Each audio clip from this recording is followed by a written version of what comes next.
ஜெபிப்போம். பரிசுத்தமும் அன்பு நிறைந்த பரலோக தகப்பனே, இந்த கிருபை நாளுக்காக நன்றியோடு உம்மை துதிக்கிறேன் அப்பா. செய்தி வேலையை பொறுப்படுத்திக் கொள்ளுங்க. அடியேனை பரிசுத்த ஆவியினாலே நிரப்புங்க. உம்முடைய வார்த்தைகளை தந்து ஆசீர்வதிங்க.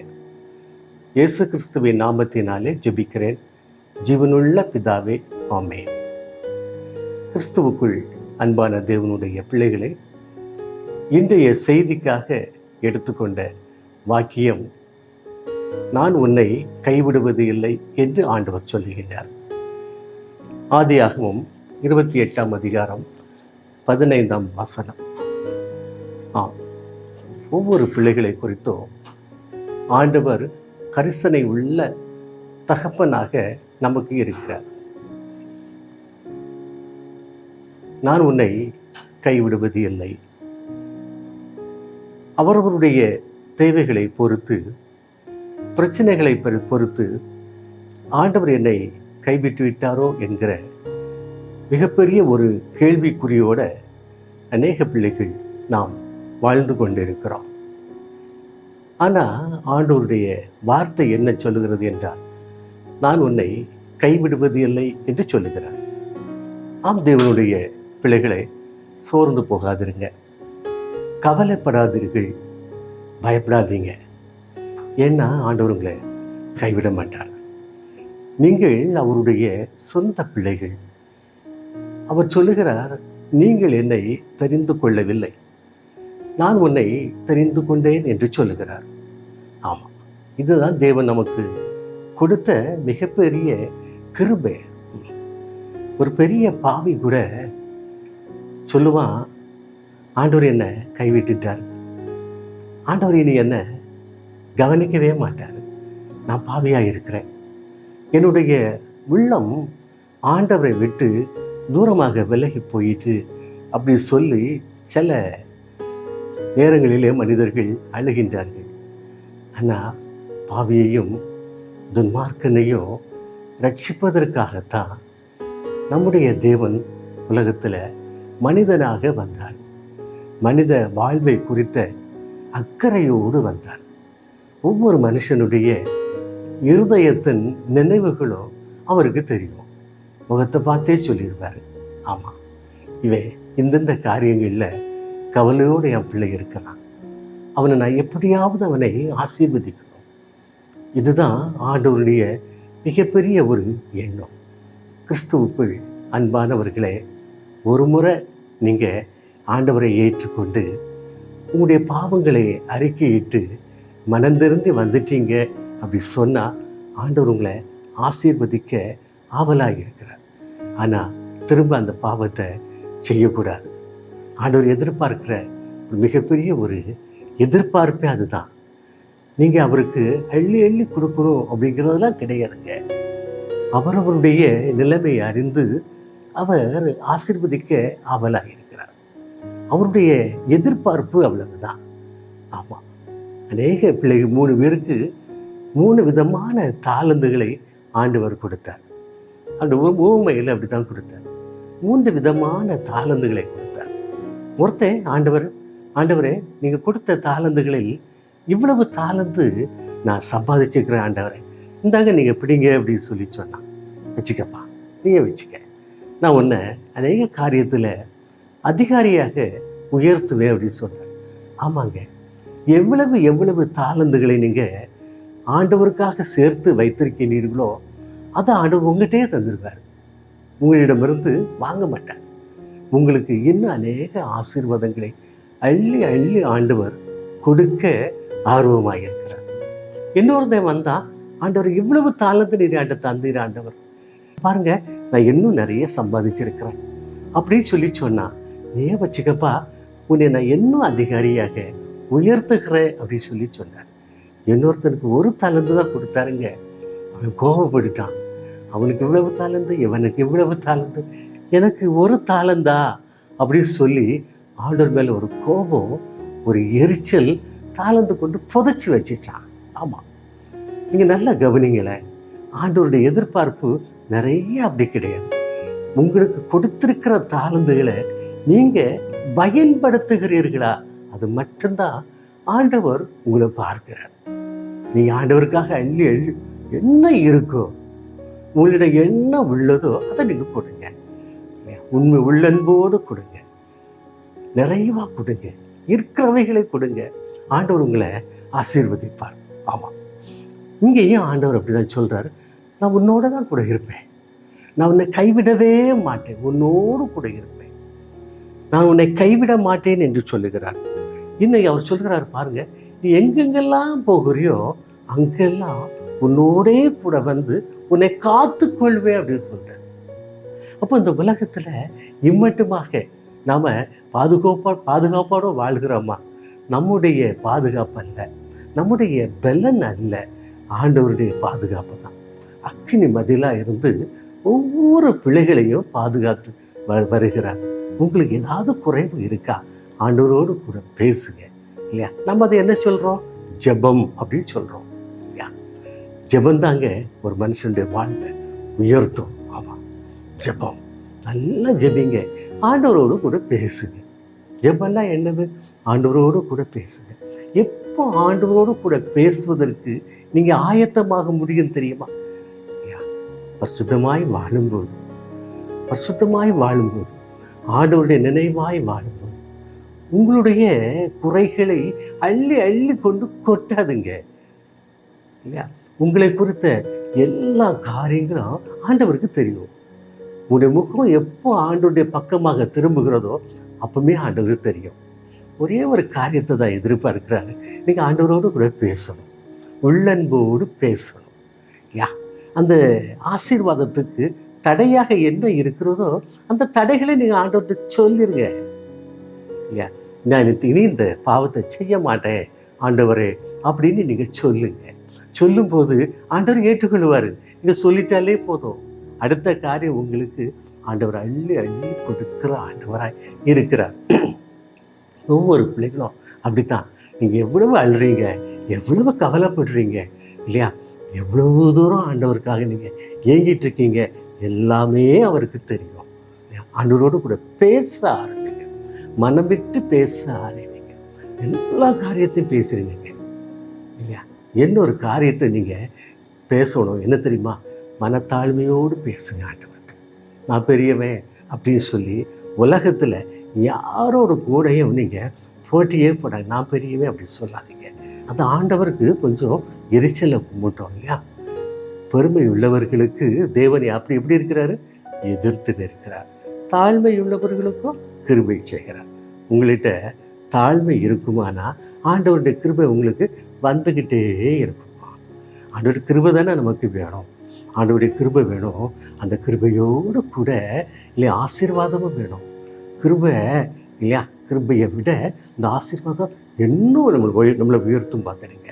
அந்த கிருபை நம்மளோடு கூட தங்கி இருப்பதற்கு ஆண்டவருடைய ஆசீர்வாதம், ஆண்டவருடைய வார்த்தைகள் ரொம்ப அவசியம். ஆண்டவருடைய பிரசன்னமும் அவசியம், ஆண்டவருடைய ஆசீர்வாதமும் அவசியம். ஆண்டவரோடு கூட நீங்கள் பேச பேச அவர் உங்களோடு கூட பேச ஆரம்பிப்பார். உங்களுடைய உள்ளத்திலே உங்களுடைய காரியங்களை எல்லாம் ஆண்டவர் உங்களுக்கு வெளிப்படுத்தி கொண்டே இருப்பார்.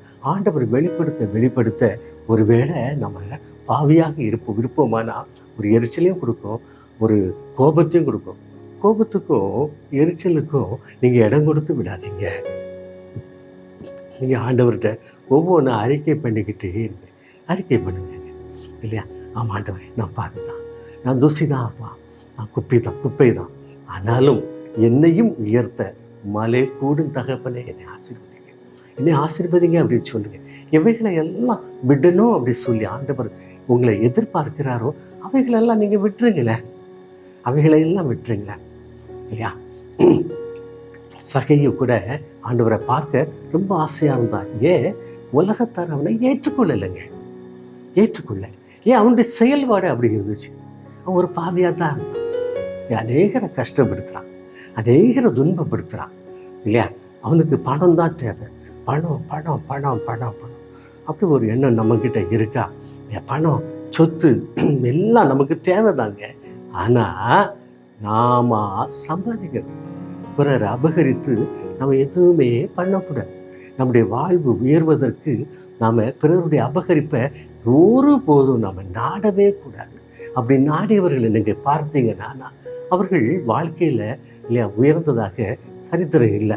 நிறைய பேருக்கு பார்க்குறோங்க, செல்வந்தர்களாக இருக்கிறாங்க, கோடீஸ்வரர்களாக இருக்கிறாங்க. ஆரம்ப காலங்களில் நல்ல தாழ்மையோடு சம்பாதிச்சாங்க, உழைச்சி சம்பாதிச்சாங்க.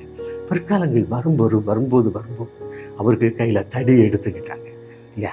பிறர் கொடுமையாய் நடத்தி அநேக சம்பாத்தியங்களை மேற்கொண்டார்கள் என்று காணுகிறோம். ஆனால் அவர்கள் பட்ட பாடுகள் என்ன தெரியுமா? உலக வாழ்க்கையில் அவர்கள் நிறைய பாடுபட்டு இருக்கிறத நம்ம கண்ணார கண்டிருக்கிறோம். ஆமாம், ஒரு குடும்பம், ஒரு மனுஷன் சந்ததியாய் வாழ்ந்து கொண்டே இருக்கிறான் அப்படின்னு சொன்னால் அது ஆண்டவருடைய ஆசீர்வாதம் இல்லையா. ஆனால் ஒரு குறிப்பிட்ட காலங்களுக்கு பிறகு அவன் அப்படியே டவுன் ஆகி போயிட்டே இருக்கிறான்னா ஏதோ குறைபாடுங்க இருக்குதுன்னு அர்த்தம். அந்த குறைபாடு நமக்கு வேண்டாம். சில நேரங்களில் ஆண்டவர் கூட ஒரு சோதனையை கொடுப்பார். இப்போ அவன் என்ன செய்ய போகிறான் அப்படிங்கிற ஒரு சோதனை கொடுப்பார்.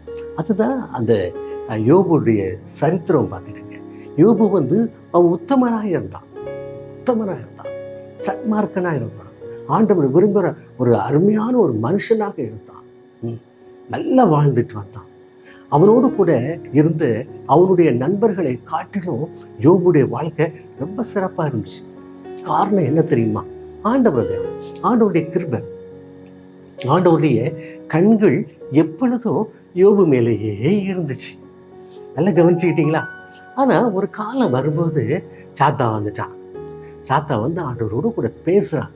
ஆமாம், அவனுடைய ஆசீர்வாதம் எப்படி அவன்கிட்ட இருந்துச்சு? நீரோட கைவிட மாட்டேங்கிற, அவனை சுற்றிலும் மிகப்பெரிய ஒரு வேலையை வச்சிருக்குது, அதனால் அவன் இப்படி இருக்கான், உண்மை நம்பிட்டு இருக்கான் அப்படின்னு சொல்லி சொன்னான். ஆண்டவர் சொன்னார், அப்படிலாம் இல்லைப்பா, யோபு என்னுடைய மகன்தான், என்னுடைய செலெக்ஷன் சரியாக இருக்கும்பா, நான் அவனை கைவிடுவதே இல்லை, நான் வச்சுருக்கிறேன்ப்பா அப்படின்னு சொல்லும்போது அவன் சொன்ன, ஒருக்கா நீங்கள் அவனை என் கையில் கொடுத்து பாருங்களேன், சரி நீ பார்த்துக்கப்பா, உயிரில் கை வச்சிடாத அப்படின்னு சொல்லி அனுப்புனார். எவ்வளோ பெரிய சோதனைங்க.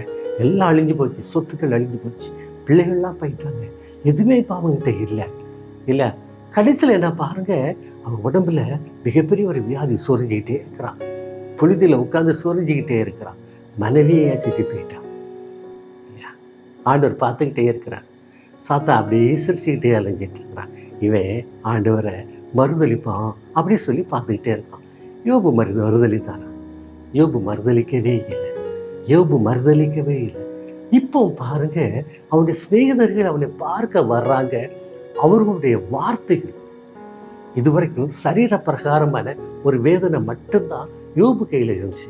இப்போ பாருங்க, அந்த ஃப்ரெண்ட்ஸில் வந்து இப்போ அவனோடு கூட பேசிய அவருடைய வார்த்தைகள் அவனுக்கு ஒரு கசப்பான அனுபவத்தை கொடுக்கு. ஆனாலும் யோபு யாரை கைவிடலை? ஆண்டவரை கைவிடலை. அநேக வார்த்தைகளை பேசலாம்.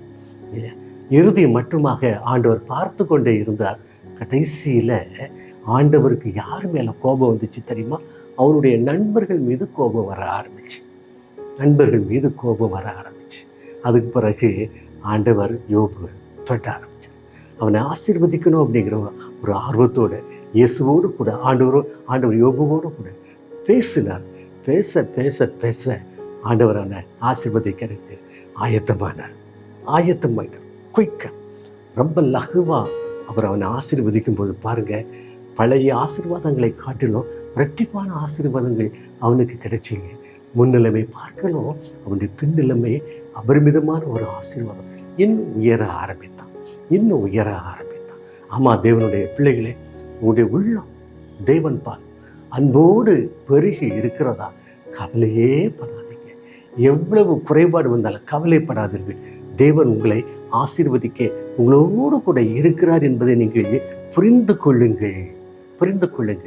கோபப்படாதீங்க. நான் ஆண்டவர் எவ்வளோ நம்பிட்டேனே, நான் அன்னைக்கு இப்படி இருக்கிறேனே அப்படி சொல்லி நீங்கள் சொல்லலாம். ஆண்டவரோடு கூட மட்டும் பேசுங்க, காத்திருங்க. வருவார், உங்களை ஆசீர்வதிப்பார். இரட்டிப்பான நன்மையை கொடுத்து உங்களை ஆசீர்வதிப்பார். கணவன் அல்லது மனைவி ஆசீர்வதிப்பார், பிள்ளைகளை ஆசீர்வதிப்பார், சந்ததியை ஆசீர்வதிப்பார். ஆண்டவருடைய வார்த்தை அப்படிதாங்க, சந்ததியான மிகப்பெரிய ஒரு ஆசீர்வாதம். ஆண்டவருக்கு முன்பாக நீங்கள் பெருமைப்படாதீர்கள். ஆமாம், ஒவ்வொரு நாளும் காலையிலேயே இந்த ஜெபிக்க ஆரம்பிங்க. மாம்ச இச்சைகளுக்கும் கண்களின் இச்சைகளுக்கும் ஜீவனத்தின் பெருமைக்கும் என்னை விலைக்கு காத்துக்கொள்ளுங்க ஆண்டவரே அப்படின்னு சொல்லி ஆண்டவர் இடத்துல நீங்கள் ஜெபிக்க ஆரம்பிங்க. ஆண்டவர் உங்களை இன்னும் அதிகமாக உங்களை ஆசீர்வதிப்பார், காத்துக்கொள்வார். பெருமையே படாதீங்க தேவனுடைய பிள்ளைகளை, தாழ்மையோடு இருக்க. ஆமாம், ஆண்டவர் விரும்பியது அப்படித்தான். ஆண்டவர் நமக்கு வாழ்ந்து காட்டியதும் அப்படித்தான். இன்னொரு காரியம், நீங்கள் ஜெபிக்க ஆரம்பிக்கும் போது ஆண்டவரோடு கூட பேச ஆரம்பிக்கும். ஜெபியம் ஆண்டவரோடு கூட நீங்கள் பேச ஆரம்பிக்கும் போது வாக்குத்தத்தங்களை சொல்லி சொல்லி சொல்லி சொல்லி நீங்கள் ஜெபிக்க. ஆண்டவரே, நீங்கள் என்ன ஆண்டவரே என்ன சொல்லியிருக்கீங்க? உன்னை கைவிட மாட்டேன்னு சொல்லியிருக்கீங்களா? ஆண்டவரே, கைவிடாதீங்க, என்னை கைவிட்டு விடாதீங்க தகப்பனே. என்னோட குடும்பத்தை கைவிட்டு விடாதீங்க, என்னுடைய சபையை கைவிட்டு விடாதீங்க தகப்பனே. என்னுடைய திருச்சபையை கைவிட்டு விடாதீங்க தகப்பனே. திருச்சபையின் மேய்ப்பர்களை கைவிட்டு விடாதீங்க அப்படின்னு சொல்லி ஆண்டவரோடு கூட ஜெபிங்க. யாரையும் நம்ம குற்றப்படுத்த வேண்டாம். ஆண்டவரோடு கூட ஜெபிச்சுக்கிட்டே இருப்போம். வாக்கு தத்தங்களை சொல்லி சொல்லி சொல்லி சொல்லி ஜெபிங்க.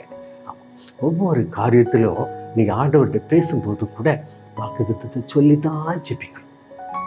இல்லையா? யாக்கோபு பெற்றோரை விட்டு அப்படியே புறப்பட்டு போகிறான். அடிக்கடி யாக்கோபு காரியத்தை பேசுவேன் இல்லையா? இனி கொஞ்சம் மாற்றி ஜெபிக்கணும், சொல்லணும் அப்படி சொல்லி வச்சிருக்கிறேன். யாக்கோபு எடுக்கிறேன் அப்படின்னு சொன்னேன். அவனுடைய இந்த சரித்திரத்தை அப்படியே நீங்கள் வாஸ்து பாருங்க.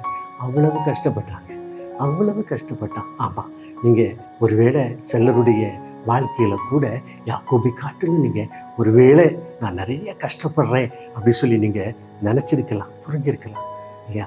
ஆனால் யாக்கோபையே தேவன் ஆசீர்வதித்தார். எத்தனை யாக்கோபையே தேவன் ஆசீர்வதித்தார். உங்களை ஆசீர்வதிப்பது எவ்வளவு மேன்மை தெரியுமா? ஆசீர்வதிப்பார். எதுக்காக நான் அடிக்கடி யாக்கோபை நான் பேசுகிறேன் அப்படின்னு சொன்னால், அவனுக்கு ஒரு ஆசீர்வாதம் கழிச்சு பார்த்தீங்களா? இஸ்ரவேல் இன்று அளவும் அந்த இஸ்ரவேலை இல்லையா மேற்கொள்வதற்கு யாராலும் முடியாது. அதான் நான் யாக்கோபை அடிக்கடி நான் பேசுகிறேங்க. ஒரு மனம் திறந்து ஆண்டவரோடு கூட பேசுவது. எங்கோ ஒரு காட்டுல அவன் போய்கிட்டே இருக்கிறான். ஆண்டவர் என்னை சந்திக்கிறாரு இல்லையா? அந்த இடம் உத்தமமான ஒரு பூமியாக இருக்கிறது இல்லையா? ஆண்டவருடைய தூதர்கள் ஏறுகிறவர்களும் இறங்குகிறவர்களுமா இருக்காங்க. எந்த இடம் தேவனுடைய பிள்ளைகள் அப்படி இருக்கும் இல்லையா? ஆண்டவரை நீங்கள் துதிச்சு இல்லையா பாடும்போது தானே அந்த இடம் இல்லையா வானதூதர்கள் ஏறுகிறவர்களும் இறங்குகிறவர்களுமாக உங்களுக்கு இருப்பாங்க. அப்போ அந்த துன்பமான நேரத்திலும் அந்த யாக்கோபுடைய உள்ளத்தை நீங்கள் புரிஞ்சிருக்கிறீங்களா? நீங்கள் அதை செயல்படுத்துங்க. ஆமாம், இனி வருகிற காலங்களில் இன்னொரு நபரை நாம் எடுப்போம். அதுக்கும் ஒரு சில மாதங்கள் போய்கிட்டே இருக்கும். ஆமாம், நீங்கள் யாக்கோபை ஒவ்வொருவரும் நீங்கள் நல்லா அவருடைய வாழ்வை திரும்ப திரும்ப வாசிங்க. அந்த அத்தியாயத்தை எடுத்து வாசித்துக்கிட்டே இருங்க இல்லையா? வானதோர்கள் ஏறுறாங்க இறங்குறாங்க. மேலே ஆண்டவர் நின்று யாக்கோபோடு கூட பேசுகிறார். ஆமாம், ஆண்டவர் என்னோடு கூட பேசணும் அப்படின்னு சொல்லி எதிர்பாருங்க. ஆண்டவரை நீர் யாக்கோபோட கூட பேசினீர்களா? அவன் தனிமையில் அவன் போகும்போது நான் உன்னை பாதுகாத்துக் கொள்வேன்னு சொன்னீர்களா? ஆண்டவரை என்னை ஆசீர்வதிங்க, இந்த பிள்ளைகளை ஆசீர்வதிங்க, சந்ததியை ஆசீர்வதிங்க, குடும்பத்தை ஆசீர்வதிங்க அப்படின்னு சொல்லி ஜெபிங்க. அங்கே உங்களை நல்லா ஆசீர்வதித்திருக்கிறீரா? எனக்கு ரொம்ப சந்தோஷங்க. சபைக்காக ஜெபிங்க. நம்ம ஜெபிக்கிறது நிறையா இருக்கு. உங்களுக்காக ஜெபிக்கிறதுக்கு எந்த காரணமே இல்லையா? நீங்கள் ஆசீர்வாதமாக இருக்கீங்க, பிள்ளைகள் ஆசீர்வாதமாக இருக்காங்க. இந்த ஆசீர்வாதம் நிலைத்திருக்க வேண்டுமானா இந்த ஆசீர்வாதம் கிடைக்காத பிள்ளைகளுக்காக நீங்கள் ஜெபிச்சுக்கிட்டே இருங்க. ஆலோசனை சொல்லுங்க, அவங்கள்ட்ட பேசுங்க. நீங்கள் ஆண்டவரோடு கூட நீங்கள் ஜெபிங்க. ஆண்டவர் இந்த ஆசீர்வாதத்தை உங்களுக்கு கொடுப்பார் அப்படின்னு சொல்லி ஜெபிங்க. ஆமாம் தேவனுடைய பிள்ளைகள், ஆண்டவருடைய கிருபை இல்லாமல் எந்த ஆசீர்வாதமும் நம்மகிட்ட வராது இல்லையா? நீங்கள் நல்லா சந்தோஷமாக இருக்கீங்கன்னா ஆண்டவருக்கு நன்றி சொல்லிக்கிட்டே இருங்க. இது என்னுடைய கிருபை, என்னுடைய முன்னர் செய்த நன்மை அப்படிலாம் சொல்ல ஆரம்பிக்காதுங்க. ஆமாம், உண்மைதான், இல்லை நான் சொல்லலை. ஆனாலும் அந்த கிருபை நிலைத்திருக்க நீங்கள் என்ன செய்கிறீங்க? முன்னோர் செய்த நன்மையினால இன்று நீங்கள் ஆசீர்வதிக்கப்பட்டிருக்கீங்களா? இனி உங்களுடைய சந்ததி ஆசீர்வதிக்கப்படணும்னா நீங்கள் எப்படி வாழணும்? அதுக்கு நீங்கள் உங்களை அர்ப்பணிங்க. ஆமாம், பிள்ளைகள் இந்த ஆண்டவரோடு கூட வாக்குத்தத்தங்களை சொல்லி ஜெபிங்க. கேளுங்கள், அப்பொழுது நீங்கள் பெற்றுக்கொள்வீர்கள். எல்லா பிள்ளைகளும் கேளுங்க, ஒவ்வொரு நாளும் கேளுங்க. காலையிலும் மத்தியானமும் இரவும் கேளுங்க. தானியேல் அப்படி கேட்டு கேட்டு கேட்டு கேட்டு தான் அவருக்கு மிகப்பெரிய ஆசீர்வாதமான இந்த பிற்கால நடவடிக்கைகள் அவருக்கு தெரிய வரலாறே ஆண்டவர் சொல்றாரு. இது நடக்கும் அப்படின்னு சொல்லி சொல்றாரு. தானியேலுடைய புஸ்தகம் ரொம்ப அருமையான ஒரு புஸ்தகங்க. அவன் டெய்லி மத்தியானம் போய் உட்கார்ந்து ஜெபிப்பான். ஆண்டோடைய தேவாலயத்துக்கு நேராக ஜன்னலை திறந்து வைத்து ஜெபிப்பானா.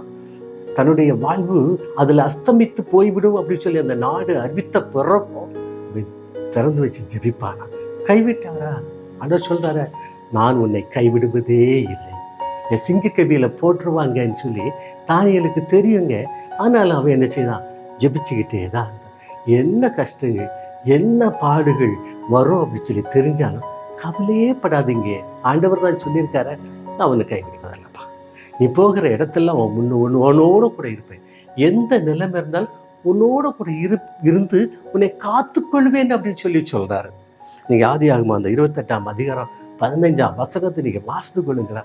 எங்க போனாலும் நான் உன்னோட கூட இருப்பேன், உன்னை காத்துக்கொள்வேன் அப்படின்னு சொல்லி சொல்றாரு. அந்த காத்துக்கொள்வது இருக்கு பாருங்க, எவ்வளவு பெரிய வெறும் மேன்மை தெரியுமா? பிள்ளைகளுக்கு தேவன் கொடுக்குற மிகப்பெரிய ஆசீர்வாதத்தில் அது ஒண்ணு தெரியுமா? ஆண்டவர் நம்மளை காத்துக்கொள்ளணும். வித்துக்களுக்கு விலைக்கு காத்துக்கொள்ளணும், பொல்லாப்புக்கு விலைக்கு காத்துக்கொள்ளணும், பாவத்து காரியங்களுக்கு விலைக்கு காத்துக்கொள்ளணும். ஆமா, ஆண்டவர் நம்மளோடு கூட வந்தா பிசாசு நம்மளை அண்டுமா? இந்த உலகத்துல இன்றைக்கு செய்வினை, ஏவுதல், வஞ்சனை அப்படின்னு சொல்லி சொல்றாங்க. நிறைய சொல்லிட்டே இருக்காங்க. பொறாமையின் கண்கள், தீய கண்கள், இவைகளுக்கெல்லாம் நம்ம பாதுகாத்து நம்ம வாழணும். பார்த்துடுங்க, இதற்கு ஆண்டவருடைய ஒத்தாசைகள் நம்மோட கூட இருக்கணும். அதான் சொல்றது. தீமைகளுக்கு நீங்க விலக்கி நீங்க வாழணுமானா ஆண்டவர் உங்களோட கூட இருக்கணும். ஆண்டவர் உங்களோட கூட இருப்பாரானால் மனுஷனுடைய பொல்லாத காரியங்களுக்கு கண்டிப்பாக நீங்கள் விலகி வாழ்வீங்க. ஆண்டவர் உங்களை பாதுகாத்துக் கொள்வார். ஆண்டவருடைய பாதுகாப்பு ஒவ்வொரு பிள்ளைகளுக்கும் வேணும். கேளுங்க, ஆண்டவருடைய அக்கினி மதிலாயிருந்து என்னையும் என்னுடைய சந்ததியும் சபையும் உங்களுடைய பிள்ளைகளும் ஆசீர்வதிங்க ஆண்டவரையும் சொல்லிங்க. உலகத்தில் உள்ள அத்தனை பரிசுத்தவான்களுக்காக, தேவனுடைய பிள்ளைகளுக்காக ஜெபிங்க. ஆவி ஆத்துமா சரீரத்துல ஒவ்வொருவருக்கும் ஆரோக்கியம் வேணும். நம்ம பேசணுங்க, உலகத்துக்காக பேசணும். திறப்பின் வாயிலில் நிற்பது யாரு அப்படின்னு சொல்லும்போது யாருன்னு சொல்லி நீங்க ஆட்களை தேடாதீங்க. நீங்க தான் என்கிட்ட ஒண்ணுமே இல்லையா, நான் எப்படி திறப்பின் வாயில நிற்க முடியும் அப்படி சொல்லி ஒதுங்கி ஓடாதீங்க. எனக்கு இவ்வளவு குறைகள் இருக்கு. தேவனுக்குன்னு நீங்க தரித்து நில்லுங்கள். தேவன் உங்களை பாதுகாத்து கொள்வார், உங்களை கைவிடவே மாட்டார். நீங்க ஆண்டவருக்காக எவைகளை செய்ய ஆயத்தமா இருக்கிறீர்கள் என்பதை ஆண்டவர் பார்த்து கொள்ளே இருக்கிறார். அதனால உங்களுக்கு ஒரு வாய்ப்பு வரும்போது, தாழ்ந்து உங்க கையில இருக்கும்போது அதை நீங்க பயன்படுத்திக்கிட்டே இருங்க, புதைச்சி வைக்காதீங்க. ஆண்டவர் உங்களை ஆசீர்வதிச்சிருக்கிறார். தேவனுடைய பரிசுத்த ஆவியின் வல்லமை உங்களோடு கூட இருக்கிறது. ஆமா, பரிசுத்த ஆவியானவர் உங்களோடு கூட இருக்கிறார். அவர் தேற்றரவாளருங்க, அவர் தேற்றரவாளர். ஆமா, அவர் உங்களோடு கூட இருக்கிறார். உங்களுடைய உங்களை பாதுகாத்துக் கொள்வார். உங்களோடு கூட இருக்கிறார்களா, உங்களை பாதுகாத்துக் கொள்வார். இன்னும் யாரெல்லாம் பாதுகாக்கணும்?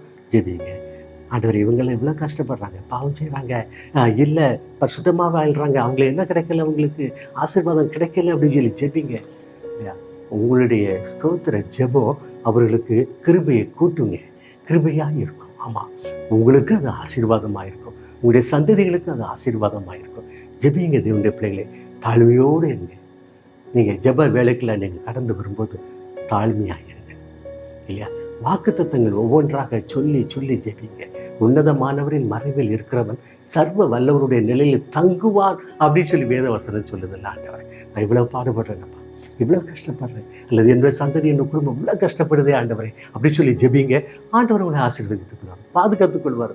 நீங்க ஜெபிக்க உடனே இன்னைக்கு அடுத்த நாள் காலையில் விடிஞ்ச உடனே அங்க எல்லாம் நீங்கள் பரிசுத்தமாய் வாழ ஆரம்பிச்சிட்டீங்களா அப்படின்னு சொல்லி ஆண்டவர் பார்த்துட்டே இருப்பார். அடுத்த கேள்வி நீங்கள் கவனிச்சுவிடும், நீங்கள் பரிசுத்தமாய் வாழ ஆரம்பிச்சிட்டிங்களா? இப்போ பாருங்கள், நீங்கள் காத்துருங்க. நீங்கள் பரிசுத்தமாக வாழ்ந்து ஜெபிச்சு அப்படி காத்துட்டே இருங்க, ஆண்டவர் கொடுத்துட்டே இருப்பார், அள்ளி கொடுப்பார். உங்களுடைய இடத்துல ஆசீர்வாதம் இருக்கும், சந்தோஷம் இருக்கும், சமாதானம் இருக்கும். இல்லையா? கிருபை அப்படி நிரம்பிக்கிட்டே இருக்கும். ஆண்டவர் உங்களை ஆசீர்வதிக்க ஆர்வமாக இருக்கிறார். ஜெபிப்போமா? கிருபை நிறைந்த ஆண்டவர், நாங்கள் தேடுகிற கிருபையை கொடுக்கிறவர் நீர்தான். உம்மாலே அல்லாமல் யாராலும் யாராலும் உலகத்தை மீட்க முடியாது, ரட்சிக்க முடியாது, எங்களுக்கு விடுதலை வாங்கி கொடுக்க முடியாது. ஆசீர்வதிங்க ஆண்டவரே. இந்த செய்தியை கேட்டு உங்களுடைய முகத்தை நோக்கி தேடிக்கொண்டிருக்கிற ஒவ்வொரு பிள்ளைகளையும் ஆசீர்வதிங்க, ஆசீர்வதிங்கப்பா. உங்களுடைய கிருபையை கொடுங்க. இந்த பிள்ளைகளோடு கூட பேசுங்கப்பா. உங்களுடைய கரத்தினாலே இவர்களை தொடுங்க. ஒவ்வொருவரையும் ஆசீர்வதிங்க. வாக்குத்தத்தங்களை சொல்லி ஜெபிக்கிற பக்குவத்தை உலக மக்கள் ஒவ்வொருவருக்கும் கொடுங்க தகப்பனே. உம்மை பற்றி இந்த உலகம் நிறைய கேள்விப்பட்டிருக்கிற தகப்பனே. எரிச்சலின் ஆவியையும் கோபத்தின் ஆவியையும் வீம்பு வார்த்தைகளையும் எடுத்து போடுங்கப்பா. ஆண்டவரே, சதையான இருதயத்தை கொடுத்திருக்கிற தேவன், அவர்கள் உம்மை ஏற்றுக்கொள்ளக்கூடிய மன பக்குவத்தை கொடுங்க. உம்மை புரிந்து வாழ கிருபை செய்யுங்க. உம்மை நோக்கி பார்த்து ஜெபித்து எல்லா காரியங்களிலும் விடுதலை பெற உதவி செய்யுங்கப்பா. ஒவ்வொரு பிள்ளைகளையும் ஆசீர்வதிங்க. குடும்பத்திலே ஆண்டவரே, பிரச்சனைகளிலிருந்து விடுதலை கொடுங்க, இயலாமைகளிலிருந்து விடுதலை கொடுங்க, தோல்வியிலிருந்து விடுதலை கொடுங்க, வியாதியிலிருந்து விடுதலை கொடுங்க, பலவீனங்களிலிருந்து விடுதலை கொடுங்க, பாவத்திலிருந்து விடுதலை கொடுங்க. ஆசீர்வதிங்க. அக்கினி மதிலாயிருந்து ஒவ்வொரு பிள்ளைகளையும் ஆசீர்வதிங்க. உம்முடைய கிருபை ஒவ்வொரு பிள்ளைகளுக்கும் கிடைத்து கொண்டே இருப்பதற்காக உமக்கு நன்றி, உமக்கு ஸ்தோத்திரம். நன்றி தகவலே, நன்றி நன்றி அப்பா. ஆண்டவரே, இந்த செய்திக்காக உண்மை நன்றியோடு துதிக்கிறேன் அப்பா. மகிமை டிவி நடத்துகிற பிள்ளைகளை ஆசீர்வதிங்க, குடும்பமாய் ஆசீர்வதிங்க, பணி செய்கின்ற ஒவ்வொரு பிள்ளைகளையும் ஆசீர்வதிங்க, ஒவ்வொரு எக்யூப்மெண்ட்ஸையும் ஆசீர்வதிங்க, காத்துக்கொள்ளுங்க, வழி நடத்துங்க. இயேசு கிறிஸ்துவின் நாமத்தினாலே ஜெபிக்கிறேன் ஜீவனுள்ள பிதாவே. ஆமென், ஆமென், ஆமென்.